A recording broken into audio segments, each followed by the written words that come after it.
बिस्मिल्लाहिर्रहमानिर्रहीम। फरमान मुस्तफ़ा सल्लल्लाहु तआला अलैहि वसल्लम, जो मुझ पर एक बार दुरूद शरीफ पढ़ेगा अल्लाह ताला उस पर 10 रहमतें भेजता है। सल्लु अल हबीब।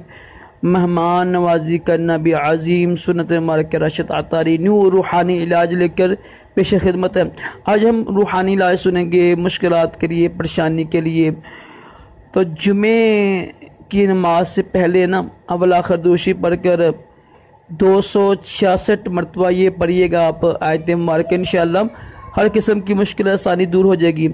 आयत मुबारक ये है, हुवल्लाहुल्लज़ी ला इलाहा इल्ला हु, हुवल्लाहुल्लज़ी ला इलाहा इल्ला हु, हुवल्लाहुल्लज़ी ला इलाहा इल्ला। ये मैं ऊपर लिख भी दूंगा, कोशिश करूँगा मैं। तो ये पढ़कर आप दम कीजिएगा, पानी पीने, इंशाअल्लाह मुश्किलात परेशानी दूर हो जाएंगी। सल्लु अल हबीब सल्लल्लाहु।